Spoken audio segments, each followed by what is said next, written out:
Bom, gente, vamos dar início a mais um vídeo para o canal Só Psicanálise. Nesse vídeo aqui eu vou fazer para vocês mais uma sessão que irá corresponder à playlist de título Mecanismos de Defesa. Bom, atualmente, tratando-se dessa playlist, eu vim aí trazendo algumas elucidações referentes à histeria, né? Por quê? Por que eu trouxe a histeria para dentro dessa playlist? Para que a gente pudesse compreender como que se dá o processo de recalcamento dentro da dimensão da histeria, né?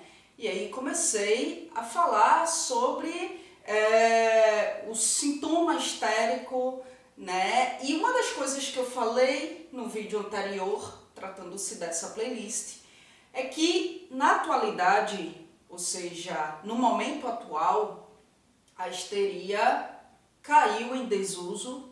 Esse termo caiu em desuso, a gente não escuta mais de modo recorrente, né, falar sobre a histeria. E aí eu falei para vocês no vídeo anterior que eu ia conversar um pouco com vocês com relação a isso, né, que não tem muito a ver com a questão dos mecanismos de defesa, mas é muito importante falar sobre isso para a nível de conhecimento mesmo, para que a gente possa enriquecer a nossa percepção com relação ao que acontece na atualidade, né? A histeria, por que não se fala mais sobre histeria? Porque a histeria ela foi excluída do DSM-5, o Manual Estatístico de Transtornos Mentais. Mas por que, Carla, ela foi excluída? Ela desapareceu e tal, não existe mais a questão do sintoma histérico, né? Porque na época de Freud era bastante recorrente.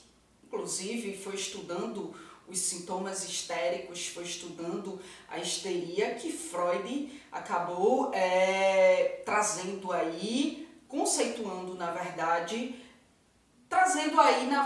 conceitos importantes, né? Ou seja, a histeria foi o que deu início, foi da onde se iniciou a psicanálise, foi estudando a histeria que Freud conseguiu observar que de fato existe um inconsciente e sistematizar esse inconsciente. Foi estudando a histeria que ele conseguiu observar a questão do processo de recalcamento, né? Foi estudando a histeria que ele conseguiu observar a questão transferencial, a questão simbólica, né? Essa questão aí do sintoma munido de uma simbologia, e enfim. Bom, gente, os primeiros textos aí em que Freud fala de histeria, se a gente trouxesse esses textos para daí então abranger o contexto atual, esses textos compreenderiam, por exemplo, a depressão nos tempos atuais. Né? Se a gente observar o sintoma da depressão, os sintomas depressivos, a gente vai ver que está muito dentro do contexto daquilo que Freud falava de histeria, né? Os transtornos somatoformes, que são aqueles que causam sintomas corporais, incluindo a dor, como por exemplo a fibromialgia.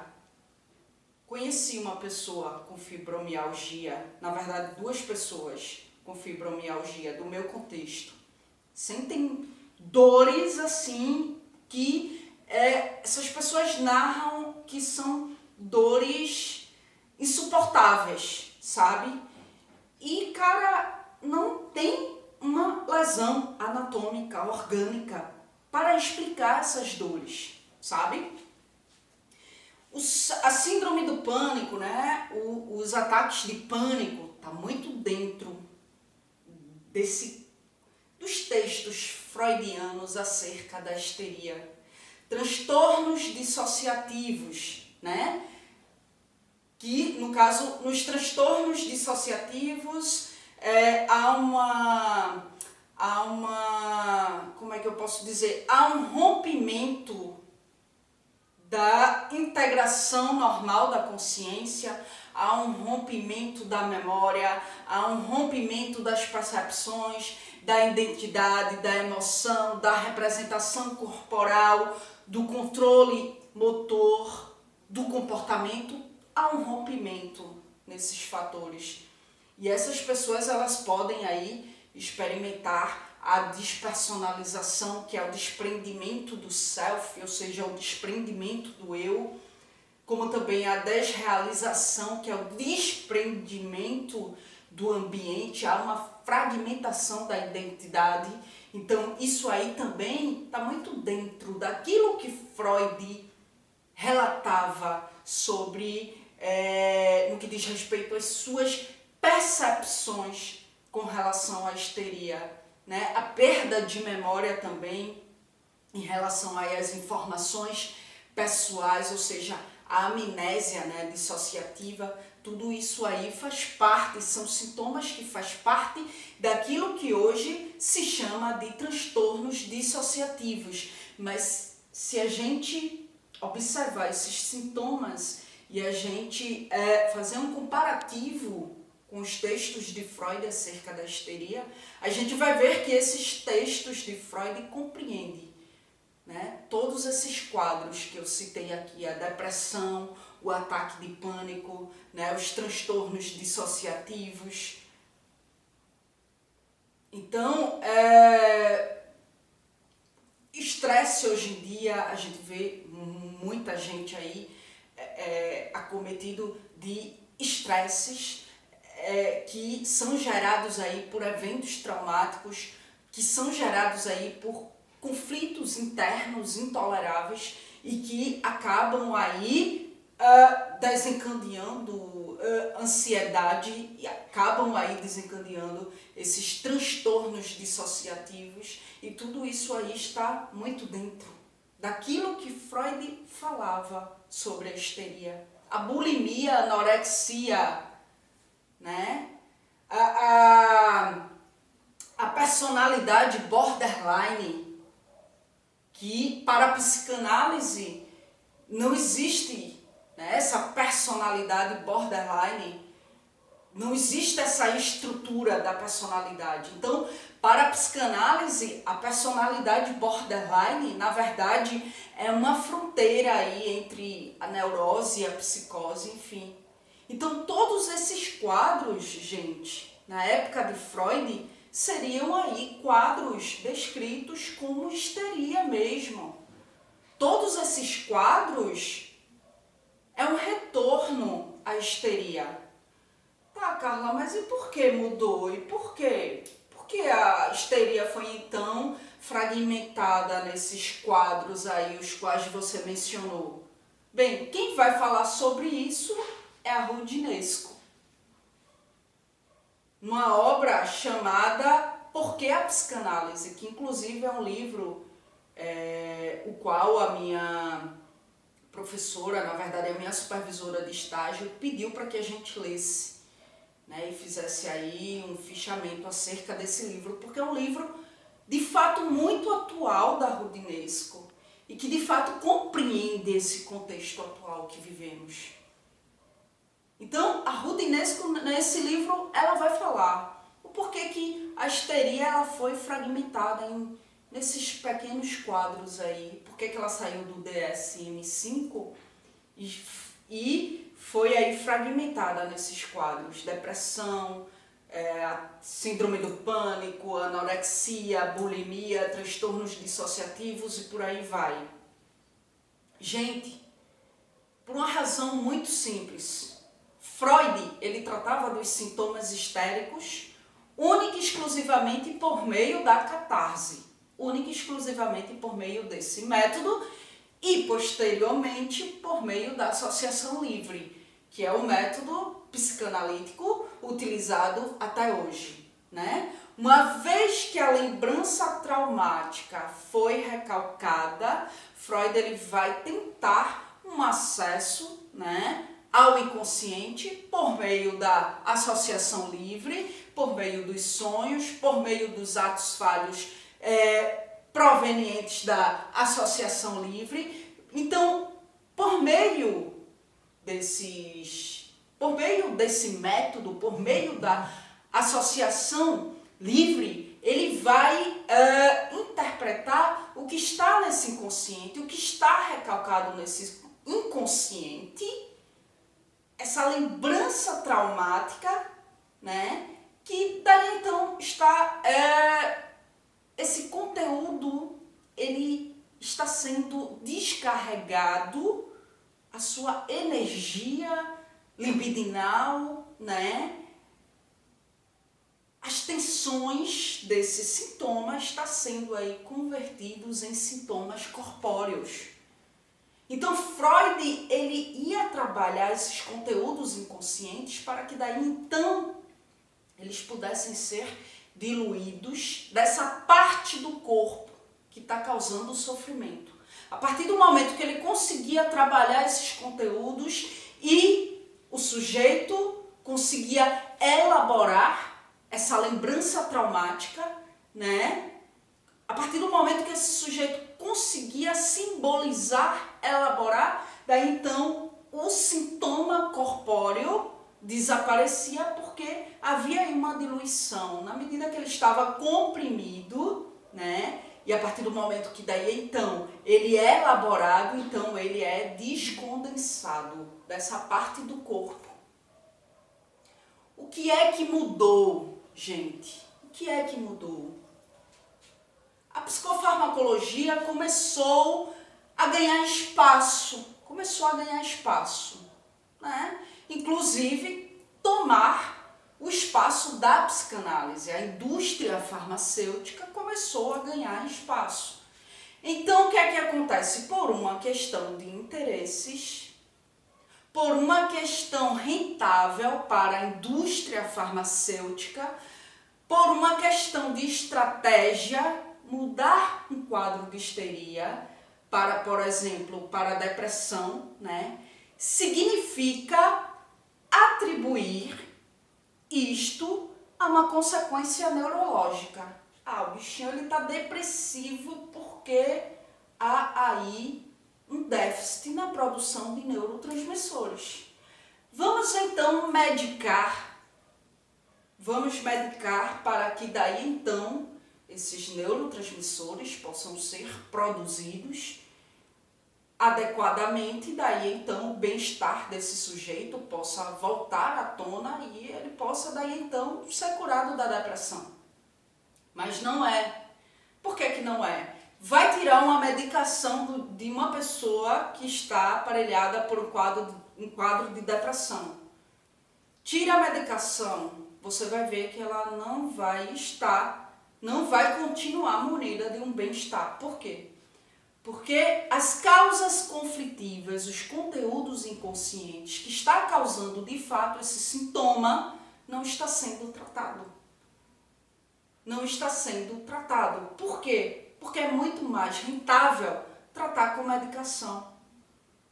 Porque quando essa pessoa parar de tomar medicação, ela vai sentir o mal-estar novamente. Porque o sintoma vai continuar sendo produzido. Então, ela vai comprar medicação novamente. Então, isso é rentável para a indústria farmacêutica. Né? Então, os neurotransmissores não estão sendo produzidos de modo adequado e, por isso, o quadro depressivo. E, por isso, o quadro de ansiedade. E, por isso, o quadro de bulimia. E por isso um transtorno dissociativo, e por isso um transtorno somatoformes. Então vamos medicar, para que os neurotransmissores possam voltar a ser produzidos adequadamente. Então, gente, entenderam por que a histeria caiu em desuso? Entenderam o porquê? A Roudinesco, ela elucida nessa obra que a neurobiologia ela está aí afirmando o tempo todo que todos os distúrbios psíquicos estão ligados a uma anomalia do funcionamento das células nervosas. E já que existe um medicamento adequado, por que a gente vai se preocupar com a psicoterapia, com uma análise? Existe um medicamento adequado.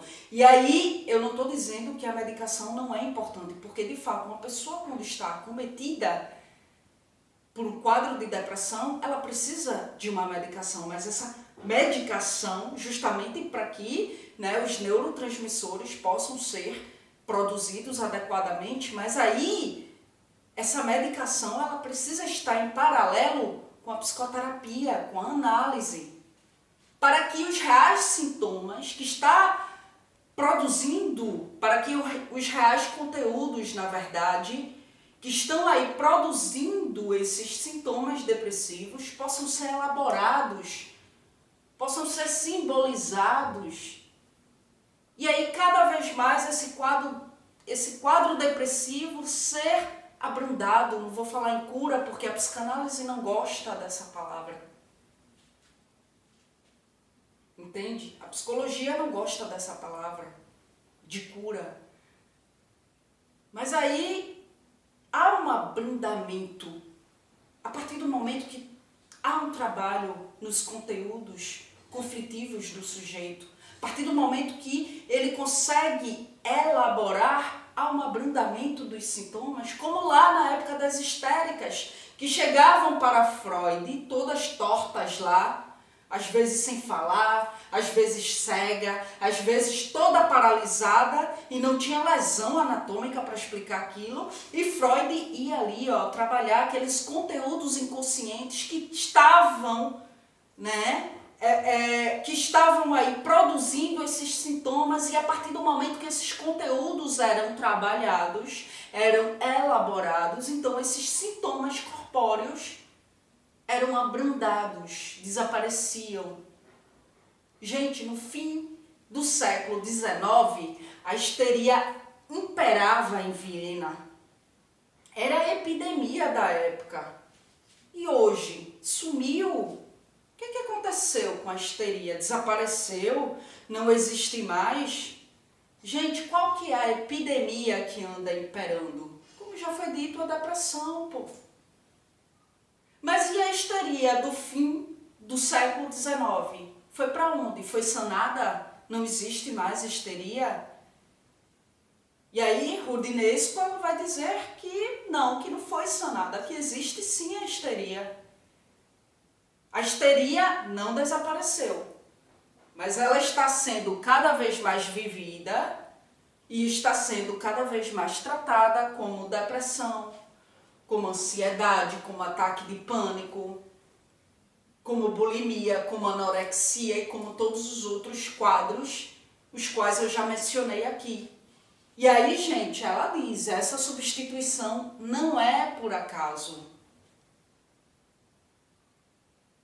A depressão pode ser tratada com medicação, porque a depressão é atribuída a um déficit, como eu falei, na produção de neurotransmissores. Tá faltando aí dopamina, serotonina, então vamos aí medicar para que haja uma reposição. E o sujeito não pode mais parar de tomar essa medicação, senão vai entrar em déficit novamente a produção de dopamina e serotonina. Porque, claro, existem conteúdos conflitivos que ocasionam esse desprazer, e esse desprazer ocasiona essa má liberação nesses neurotransmissores, porque, gente, a produção de neurotransmissores depende muito dos nossos hábitos. E muitas vezes, quando a gente tá mal, tipo, acabei um namoro, tô muito mal porque eu terminei o meu namoro aí de 10 anos.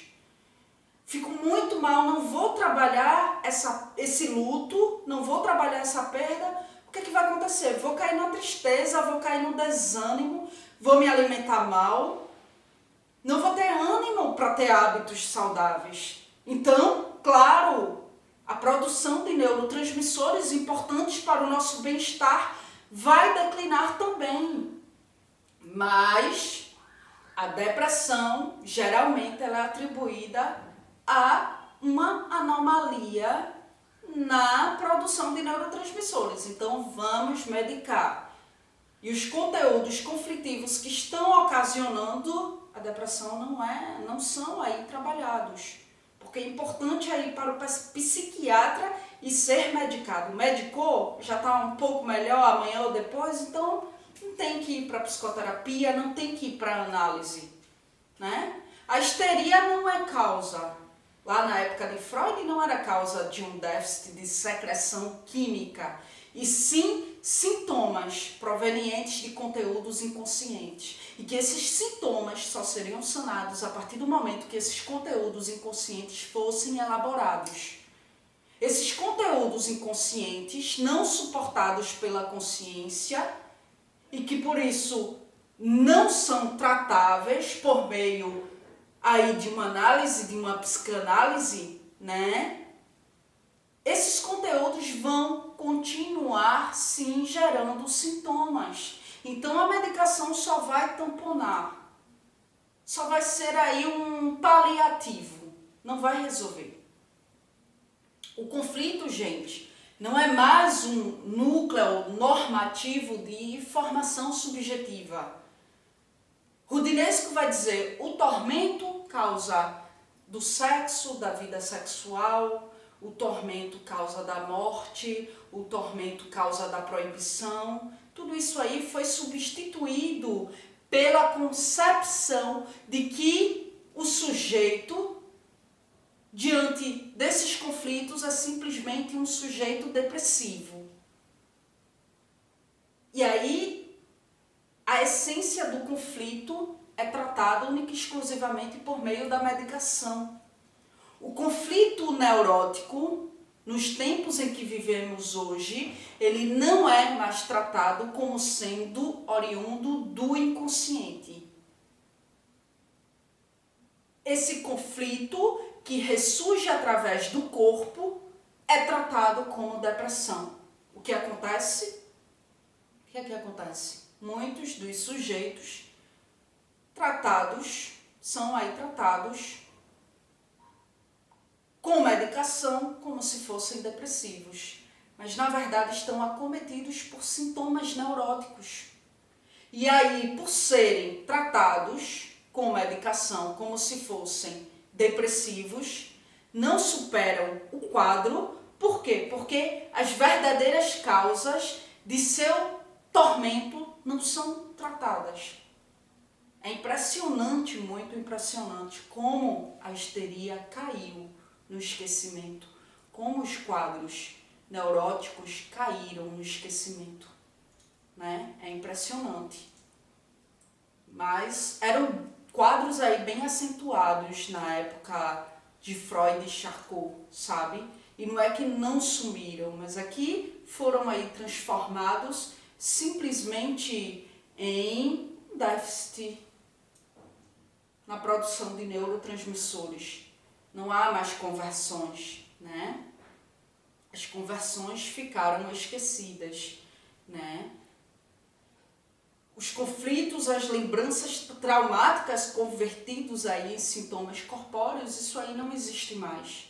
Esses sintomas são simplesmente consequência de uma má produção de neurotransmissores. Então, vamos medicar.